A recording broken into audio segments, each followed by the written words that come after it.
दोस्तों नमस्कार, ये है मार्गदर्शन फॉर सिविल सर्विसेज। मैं अनुराग चौधरी। दोस्तों, भारतीय इतिहास के 1 लाख प्रश्नों की श्रृंखला में आज की वीडियो में प्रस्तुत है प्राचीन भारत के इतिहास के अंतर्गत मौर्य साम्राज्य से संबंधित महत्वपूर्ण प्रश्न। इसमें हम मौर्य साम्राज्य के शासक बिंदुसार और अशोक से संबंधित सभी महत्वपूर्ण प्रश्नों को कवर करेंगे। ये प्रश्न आपके आगामी विभिन्न परीक्षाओं के सामान्य ज्ञान और सामान्य अध्ययन के अतिरिक्त इतिहास विषय से आयोजित की जाने वाली अध्यापक भर्ती परीक्षाओं के लिए बहुत ही उपयोगी हैं। तो आइए शुरू करते हैं आज का वीडियो। मौर्य साम्राज्य से संबंधित महत्वपूर्ण प्रश्न। सबसे पहले बिंदुसार या अमित्र घात से संबंधित प्रश्नों को देखते हैं। बिंदुसार का शासनकाल 298 ईसा पूर्व से 273 ईसा पूर्व तक रहा है। चंद्रगुप्त मौर्य के पश्चात मौर्य साम्राज्य का शासक बिंदुसार था। इसे अमित्र घात के नाम से भी जाना जाता है। अगला प्रश्न है, यूनानी लेखकों ने बिंदुसार को किस एक अन्य नाम से संबोधित किया है? तो अमित्रोकेडीज यानी अमित्रघात यानी शत्रुओं को नाश करने वाला। ये यूनानी लेखकों ने बिंदुसार को अमित्रोकेडीज के नाम से संबोधित किया है। अगला प्रश्न है दोस्तों, देखिए महत्वपूर्ण प्रश्न है कि जैन ग्रंथों के अनुसार बिंदुसार को क्या कहा गया है, आपको बताना है। तो जैन ग्रंथों में बिंदुसार को सिंहासन या सिंहसेन कहा गया है। वायु पुराण में बिंदुसार के लिए किस नाम का प्रयोग किया गया है? तो वायु पुराण में बिंदुसार के लिए भद्रसार शब्द का प्रयोग किया गया है। और चीनी ग्रंथ फा युएन चूलिन में बिंदुसार के लिए किस नाम का प्रयोग किया गया है? तो इसके लिए बिंदुपाल नाम का प्रयोग किया गया है। अगला प्रश्न है, मौर्य शासक बिंदुसार के समय तक्षशिला में हुए विद्रोह को दबाने के लिए बिंदुसार ने तक्षशिला में किसको भेजा था, आपको बताना है। तो अशोक को भेजा था। एक देखिए महत्वपूर्ण प्रश्न है, सीरिया के राजा एंटियोकस ने किसे राजदूत के रूप में बिंदुसार के दरबार में भेजा था? तो ये डाइमेकस था। मिस्र के राजा टालमी द्वितीय फिलाडेल्फस, जिनका शासनकाल 285 से 247 ईसा पूर्व था, इन्होंने किसे अपना राजदूत बनाकर बिंदुसार के दरबार में भेजा था? तो ये डायोनिसिस थे। बिंदुसार ने सीरिया नरेश एंटियोकस से किन 2 वस्तुओं की मांग की थी? तो मीठी मदिरा, सूखी अंजीर और दार्शनिक भेजने की मांग की थी बिंदुसार ने सीरिया नरेश एंटियोकस से। मौर्य शासक बिंदुसार का प्रधानमंत्री कौन था? तो खल्लाटक नाम था बिंदुसार के प्रधानमंत्री का। अगले प्रश्न पर आते हैं। इम्पॉर्टेंट प्रश्न है दोस्तों, आप देखिए कि यहाँ पर आप देख सकते हैं, अब बिंदुसार के संबंध में बौद्ध साक्ष्यों के अनुसार बिंदुसार के समय अवंत या उज्जैनी का उपराजा कौन था? तो ये अशोक। और बिंदुसार किस मत के अनुयायी थे? याद रखिएगा, बिंदुसार आजीवक मत के अनुयायी थे। अब आइए दोस्तों, अशोक प्रियदर्शी, जिनका शासनकाल 273 से 236 ईसा पूर्व रहा, इनके बारे में सभी महत्वपूर्ण प्रश्नों को देखते हैं। मौर्य काल से संबंधित अधिकतर प्रश्न जो है मौर्य शासक अशोक के शिलालेख और इनसे संबंधित लिपियों से पूछे जाते हैं, तो उनके बारे में भी हम इस वीडियो में कवर करेंगे। अगर अशोक मगध साम्राज्य के सिंहासन पर कब आसीन हुए थे? तो 273 ईसा पूर्व में। अशोक के सम्राट बनने के बाद कितने वर्षों बाद राज्याभिषेक हुआ था? तो 4 वर्ष बाद 269 ईसा पूर्व में अशोक का राज्याभिषेक हुआ था।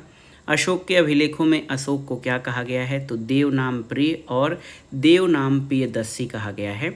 अशोक के अभिलेखों में अशोक को देव नाम प्रिय अशोक से क्या तात्पर्य है? तो देवताओं का प्रिय या देखने में सुंदर, ये देव नाम प्रिय का अर्थ होता है।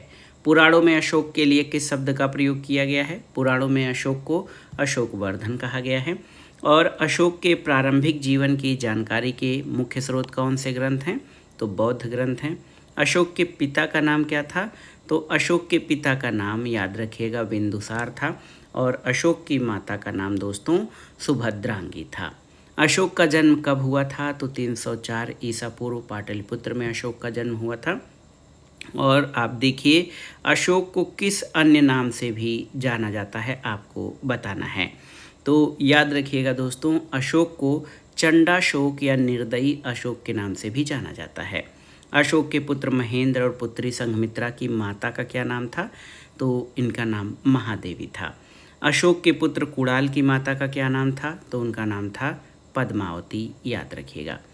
अशोक के अभिलेखों में उसकी किस पत्नी के नाम का उल्लेख मिलता है? तो उनकी पत्नी कारुवाकी का उल्लेख मिलता है अशोक के शिलालेखों में।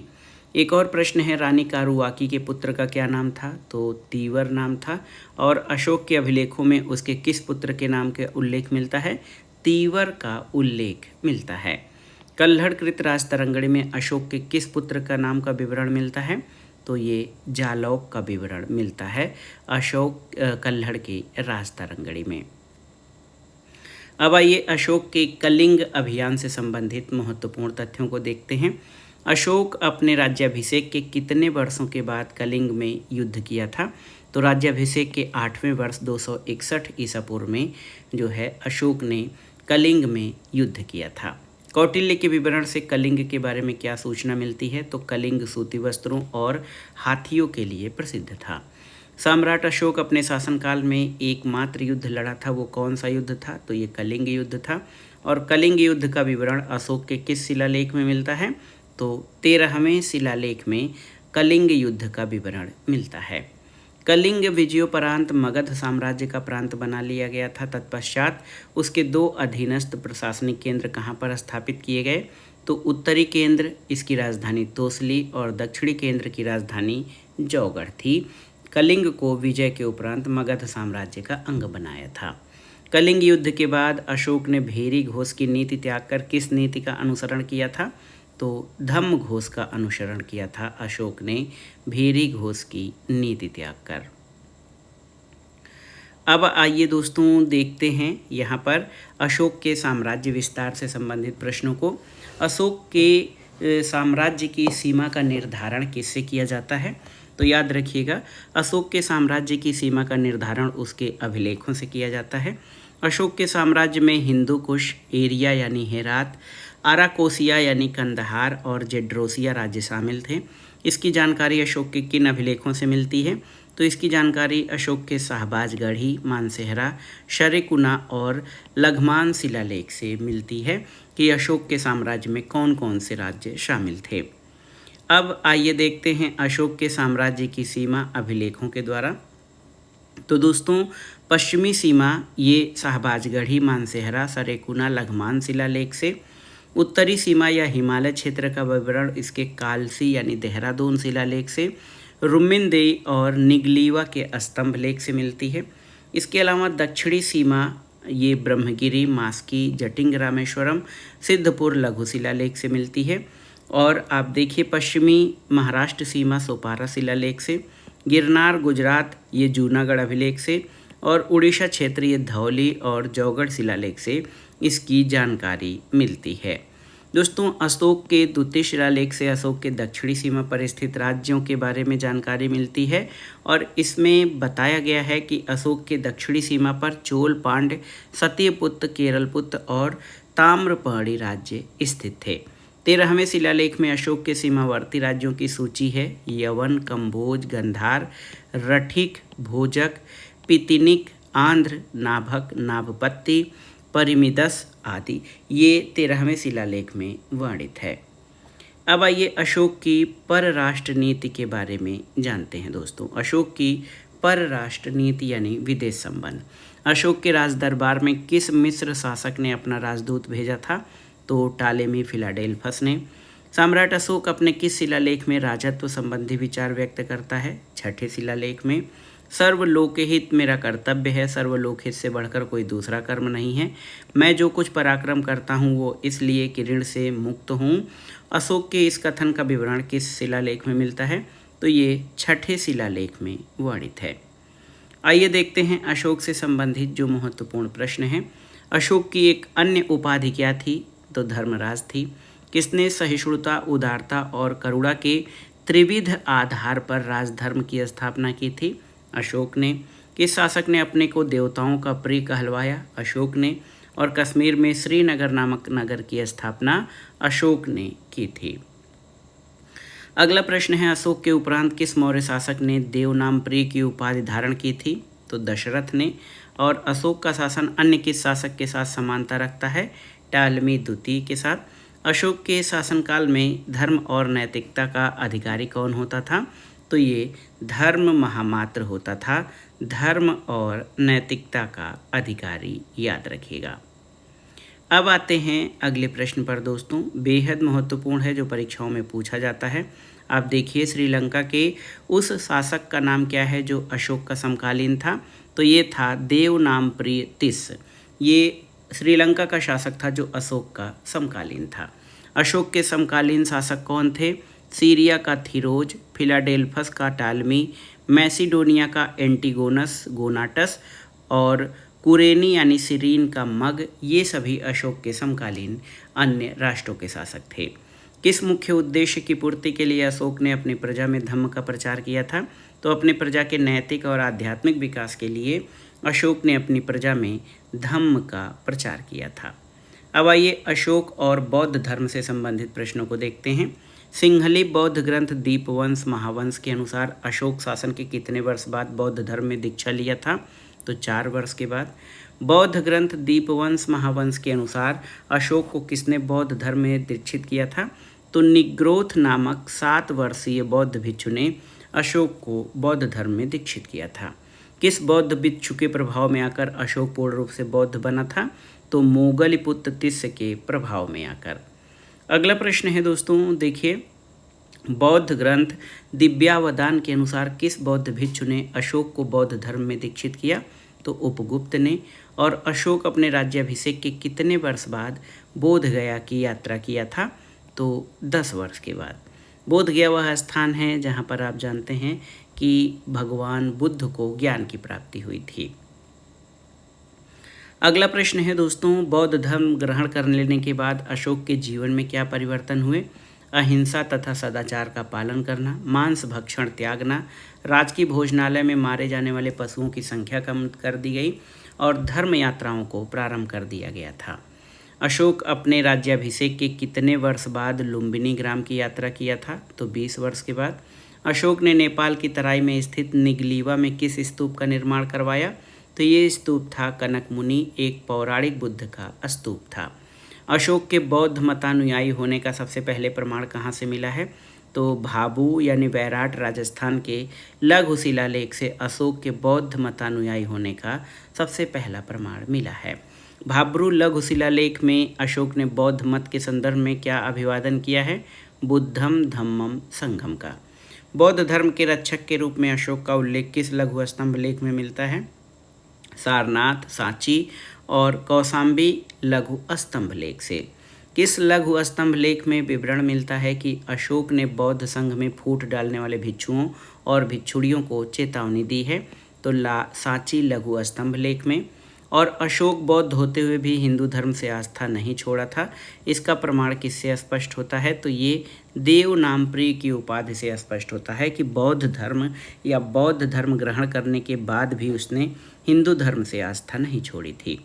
अब आइए अशोक के धम्म से संबंधित प्रश्नों को देखते हैं।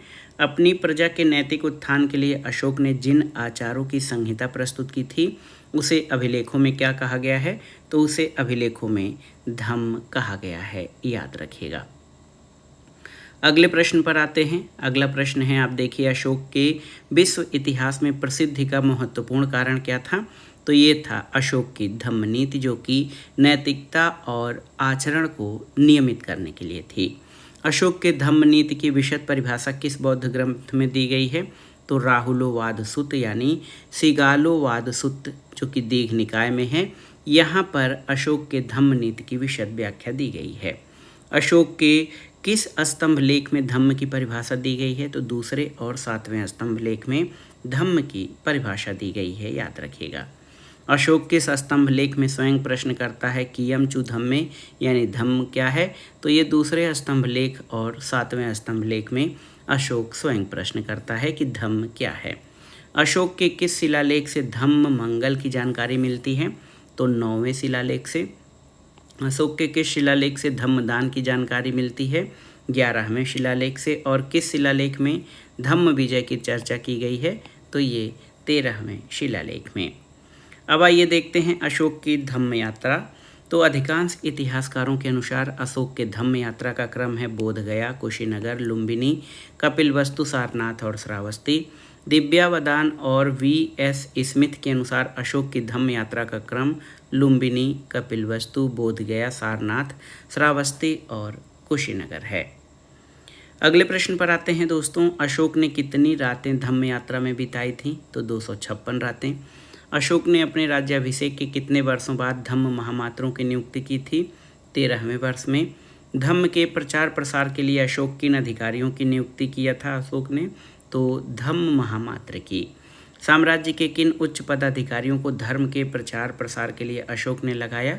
तो याद रखिएगा, व्युष्ट, राजुक, प्रादेशिक और युक्त को धर्म के प्रचार प्रसार के लिए अशोक ने लगाया था।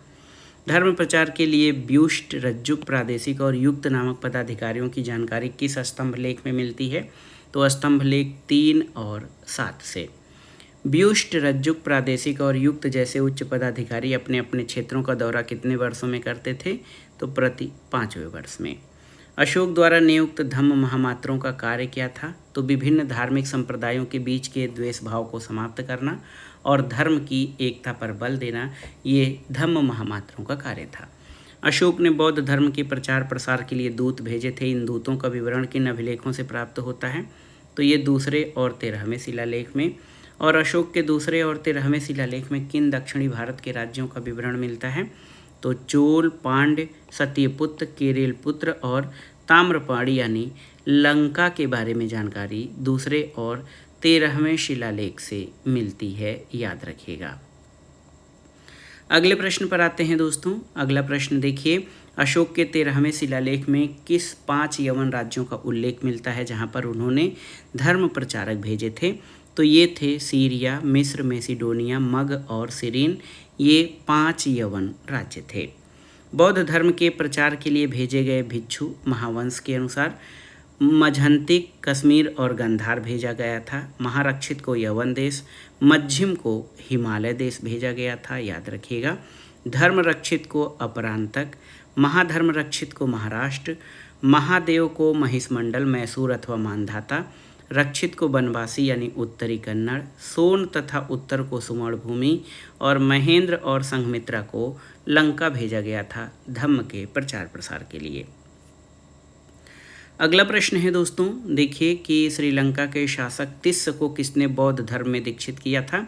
तो महेंद्र ने। और श्रीलंका के शासक तिस्स ने अशोक की कौन सी उपाधि धारण की थी? देव नाम प्रिय की। अगला है अशोक की धार्मिक नीति से संबंधित महत्वपूर्ण तथ्य। अशोक ने अपने साम्राज्य में किस धार्मिक नीति का अनुसरण किया था? तो याद रखिएगा, धार्मिक सहिष्णुता का।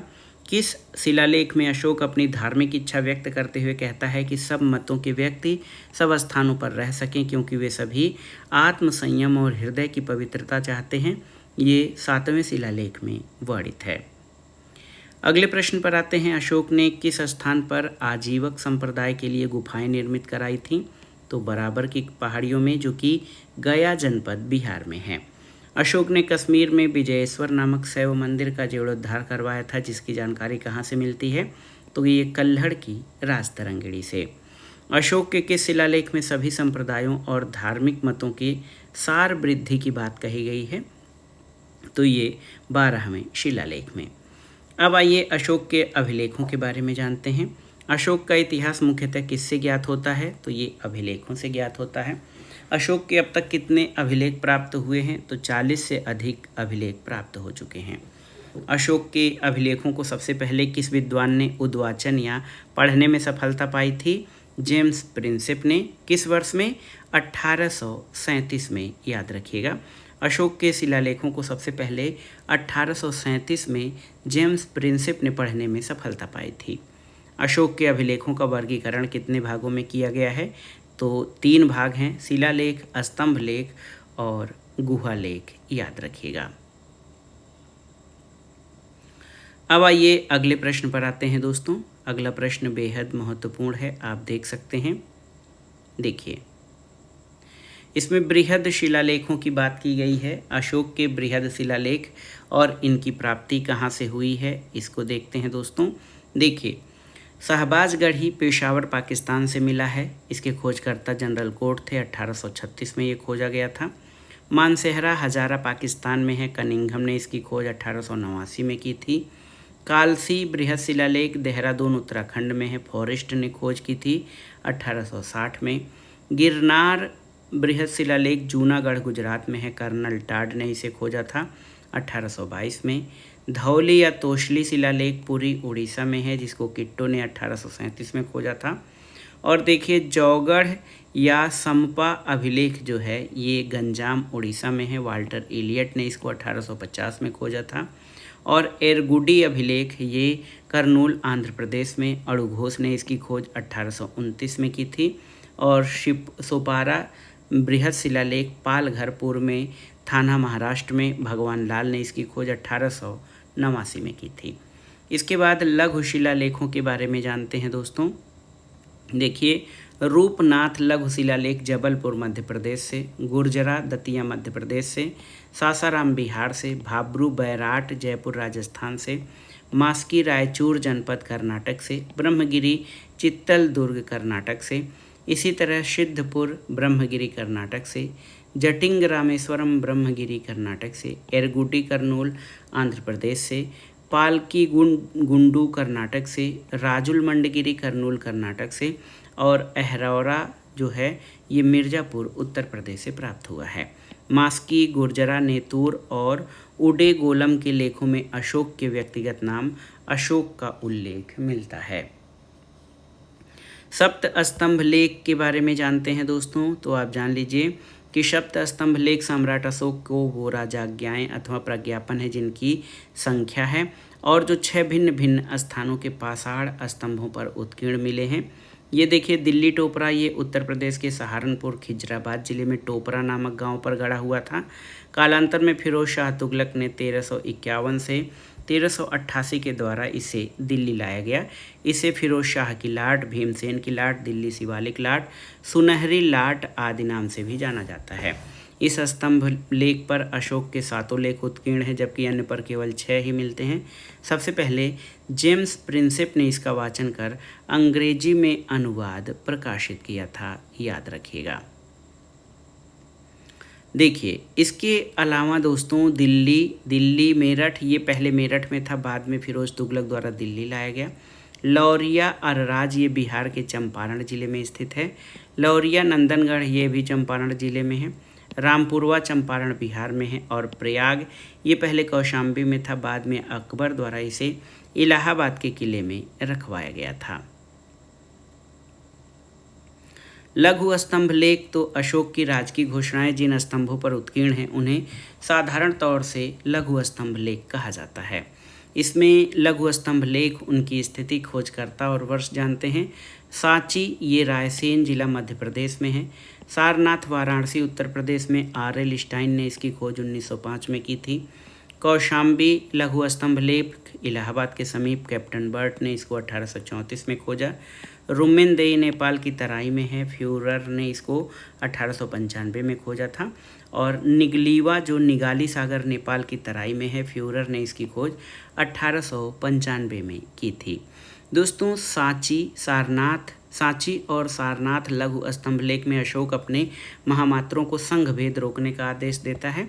और कौशाम्बी और प्रयाग स्तंभों को रानी कारुवाकी ने दान दिया था, जिसके कारण इसे रानी का अभिलेख भी कहा गया है।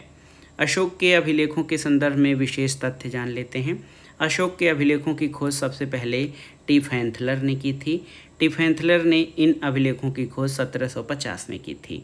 कि श्रीलंकन प्रशासनिक अधिकारी ने सबसे पहले प्रियदर्शी यानी प्रियदर्शी की पहचान अशोक के साथ की थी, तो जॉर्ज टर्नर ने।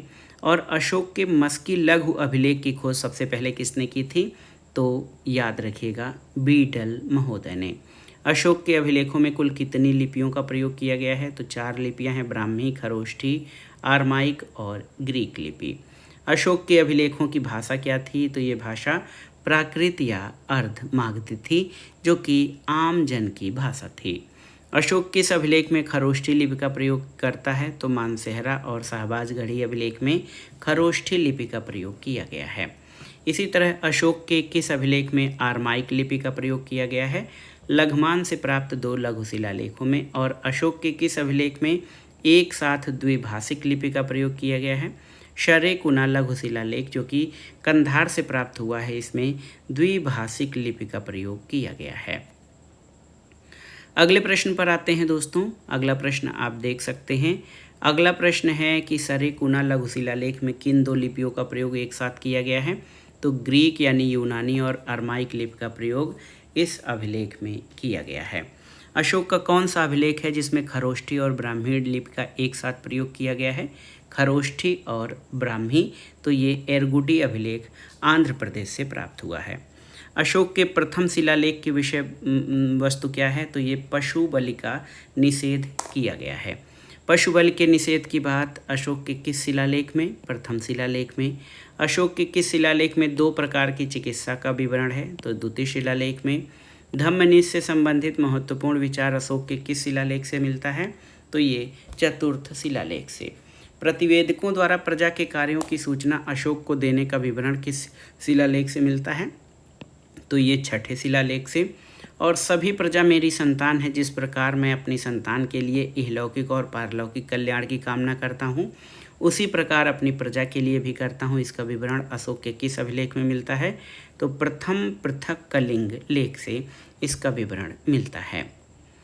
अगला प्रश्न दोस्तों, मीनार ए जरीन यानी स्वर्ण मीनार या स्वर्ण स्तंभ के नाम से किस स्तंभ लेख को माना जाता है? तो दिल्ली टोपरा स्तंभ लेख को। अशोक का कौन सा अभिलेख सबसे सुंदर और सुरक्षित स्तंभ लेख माना जाता है? ये लौरिया नंदनगढ़ स्तंभ लेख जो चंपारण बिहार से प्राप्त हुआ है। ब्राह्मी लिपि का प्रथम उद्वाचन किस पर उत्कीर्ण अक्षरों से किया गया है? तो पत्थर की पट्टियों पर जो उत्कीर्ण था। कौन सा स्थान है जहाँ प्राक अशोक ब्राह्मी लिपि का पता चला है? तो ये अनुराधापुर श्रीलंका से। प्राचीन भारत में कौन सी एक लिपि दाईं से बाईं ओर लिखी जाती थी? तो खरोष्ठी लिपि थी। अशोक के प्रस्तर स्तंभों के बारे में सही कथन क्या है? इन पर बढ़िया पालिश है और स्तंभों का सैफ्ट सुंडाकार है। किस उभारदार मूर्ति शिल्प यानी रिलीफ स्कल्पचर शिलालेख में अशोक के प्रस्तर रूप चित्र के साथ राणियों अशोक यानी राजा अशोक उल्लिखित है? तो ये कंगनहल्ली से जो लेख प्राप्त हुआ है शिलालेख। वो कौन सा स्तंभ अभिलेख है जिसमें अशोक ने स्वयं को मगध का सम्राट बताया है? तो भाब्रू स्तंभ लेख में। किस शासक ने अपनी प्रजा को अभिलेख के माध्यम से परामर्श दिया है कि कोई भी व्यक्ति जो अपने संप्रदाय को महिमा मंडित करने की दृष्टि से अपने धार्मिक संप्रदाय की प्रशंसा करता है या अपने संप्रदाय के प्रति अत्यधिक भक्ति के कारण अन्य संप्रदायों की निंदा करता है, वो अपितु अपने संप्रदाय को गंभीर रूप से हानि पहुंचाता है? तो ये अशोक का कहना है। अशोक ने अपने किस शिलालेख में करारोपण के बारे में बात किया है? तो रुम्मनदेही शिलालेख में, याद रखिएगा। अब आते हैं अगले प्रश्न पर दोस्तों। देखिए कि अशोक प्राचीन भारतीय अभिलेखों में कौन सा एक खाद्यान्न को देश में संकट काल में उपयोग के लिए सुरक्षित रखने के बारे में प्राचीनतम शाही आदेश है? तो ये है सोहगौरा ताम्रपत्र। और अशोक के किस अभिलेख पर मोर का उत्कीर्णन किया गया है? लौरिया नंदनगढ़ स्तंभ पर मोर का चित्र अंकित है।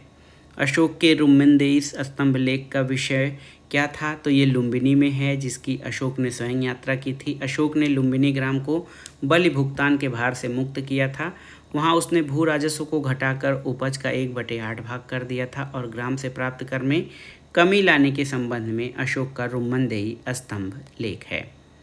अगला प्रश्न है, अशोक के किस शिलालेख से धर्म विजय की जानकारी मिलती है? तो 13वें शिलालेख से। अशोक के 14 शिलालेखों की श्रृंखला के अन्यत्र प्राप्त संस्करणों में किन शिलालेखों को स्थान न देकर उनके स्थान पर धौली और जौगढ़ में प्राप्त कलिंग के पृथक शिलालेखों को उत्कीर्ण किया गया है? तो 11वां, 12वां और 13वां शिलालेख में। अशोक ने अपने किस अभिलेख में कलिंग युद्ध का उल्लेख किया है? तो शाहबाजगढ़ी शिल्प राजाज्ञा में।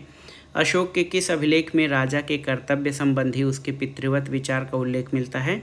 तो प्रथम पृथक कलिंग अभिलेख में उसके पितृवत व्यवहार का उल्लेख मिला है। अशोक के किस शिलालेख से युद्ध और हिंसा के कारण जनित उसके अंतर्मन की व्यथा? तो ये धौली और जौगढ़ में। अशोक के किस अभिलेख में धार्मिक सहिष्णुता के सिद्धांत का प्रतिपादन किया गया है? 12वें शिलालेख में। और अपने किस शिलालेख में अशोक ने 8वीं जातियों का उल्लेख किया है? तो 13वें शिलालेख में। किस स्थान से अशोक के वृषभ शीर्ष वाला स्तंभ मिला है? तो ये रामपुरवा से। बुद्ध धम्म और संघ के प्रति अशोक की प्रगाढ़ आस्था का उल्लेख किस अभिलेख में किया गया है? तो ये भाब्रू लघु शिलालेख में इसका उल्लेख किया गया है। अगला प्रश्न है, अशोक के सारनाथ सिंह शीर्ष स्तंभ के फलक पर प्रदर्शित पशुओं का क्रम क्या है? तो इसमें अश्व यानी घोड़ा, सिंह हाथी और वृष यानी बैल हैं। किस अभिलेख में चंद्रगुप्त मौर्य और अशोक दोनों का नाम मिलता है? तो ये रुद्रदामन का जूनागढ़ अभिलेख में। किन स्रोतों से ज्ञात होता है कि कलिंग में अशोक ने घमासान युद्ध किया था? तो ये 13वें शिलालेख में। मौर्य शासक अशोक के किन स्तंभ अभिलेखों का शीर्ष सिंह का है? तो सारनाथ, सांची, कोल्हुआ और लौरिया नंदनगढ़ का। अशोक का कौन सा अभिलेख धम्म का विवरण या सारांश देता है? तो ये 11वां शिलालेख है। और अशोक के किस अभिलेख में इसिला नामक नगर का उल्लेख है? तो ये सिद्धपुर अभिलेख में जो है आप देख लीजिए इसिला नामक नगर का उल्लेख है। अब आते हैं अगले प्रश्न पर। बेहद महत्वपूर्ण प्रश्न है दोस्तों। मौर्य काल में अकाल के समय किए जाने वाले राहत कार्यों के संबंध में जानकारी किस अभिलेख से मिलती है? तो सोहगौरा ताम्र अभिलेख गोरखपुर से और महास्थान अभिलेख बोगरा जिला बांग्लादेश से। ये अकाल के समय किए जाने वाले राहत कार्यों के बारे में जानकारी मिलती है। अशोक के जीवों के वध निषिद्ध की सूची किस स्तंभ लेख में मिलती है? तो 5वें स्तंभ अभिलेख में। अशोक ने अपने राज्याभिषेक के कितने वर्षों बाद राजूकों को न्यायिक और दंडात्मक अधिकार सौंपे थे, जो पहले मूलतः राजस्व अधिकारी थे? तो 26वें वर्ष में, और इसका उल्लेख चतुर्थ स्तंभ लेख में है। किस अभिलेख में चंद्रगुप्त मौर्य और अशोक दोनों के नामों का विवरण मिलता है? तो महाक्षत्रप रुद्रदामन के जूनागढ़ अभिलेख में चंद्रगुप्त मौर्य और अशोक दोनों के नामों का उल्लेख मिलता है। किस अभिलेख में अशोक का भी उल्लेख पाया गया है? तो महाक्षत्रप रुद्रदामन के जूनागढ़ अभिलेख में अशोक का उल्लेख पाया गया है। अशोक के किस अभिलेख से ये संकेत मिलता है कि उसने मृत्युदंड समाप्त नहीं किया था? तो चतुर्थ स्तंभ लेख से ये विवरण मिलता है। अब स्तूपों के बारे में जान लेते हैं। सांची स्तूप का निर्माण किस शासक ने करवाया था? तो अशोक ने, और सांची को सर्वश्रेष्ठ स्तूप माना जाता है। बौद्ध परंपरा के अनुसार अशोक ने कितने हजार स्तूपों का निर्माण कराया था? तो 84,000 स्तूपों का निर्माण ये अशोक ने कराया था। किस स्थल पर स्थित स्तूप अवशेषों से अशोक की पाषाण पर उद्धृत प्रतिमा उसके नाम के साथ प्राप्त हुई है? तो ये कंगन हल्ली से। सारनाथ के धमेख स्तूप का निर्माण किस शासक ने कराया था? अशोक ने। और काकना दबोट महाविहार कहाँ पर स्थित था? ये सांची में स्थित था, याद रखिएगा।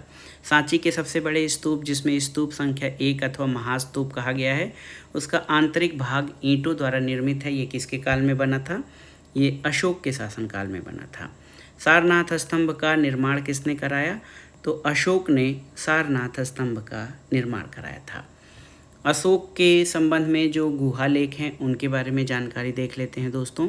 देखिए, अशोक ने बराबर की पहाड़ियों पर आजीवकों के निवास के लिए कितनी गुफाओं का निर्माण कराया था? तो ये था 3 गुफाएं, कर्ण चौपड़ गुफा, सुदामा गुफा और विश्व झोपड़ी गुफा। इनका निर्माण अशोक ने बराबर की पहाड़ियों में कराया था और उसे उसने आजीवकों को दान में दिया था। बराबर पहाड़ी की गुफाओं के संदर्भ में सही कथन बताइए। तो याद रखिएगा दोस्तों, बराबर पहाड़ी पर कुल 4 गुफाएं हैं। 3 गुफाओं की दीवार पर अशोक के अभिलेख उत्कीर्ण हैं और ये अभिलेख इन गुफाओं को आजीवकों को समर्पित होने का उल्लेख करते हैं। तो दोस्तों, ये था आज का वीडियो। मार्गदर्शन 1 लाख प्रश्नों के इतिहास विषय की श्रृंखला में हमने मौर्य साम्राज्य के अगले भाग में बिंदुसार और अशोक से संबंधित महत्वपूर्ण प्रश्नों को कवर किया। ये प्रश्न आगामी परीक्षाओं के लिए बेहद महत्वपूर्ण हैं। आप इनको अच्छे से तैयार कर लीजिए। ये वीडियो आपको कैसा लगा हमें कमेंट बॉक्स में ज़रूर बताइएगा। वीडियो को लाइक करें, शेयर करें और इस चैनल मार्गदर्शन फॉर सिविल सर्विसेज को सब्सक्राइब करें। वीडियो देखने के लिए धन्यवाद। नमस्कार।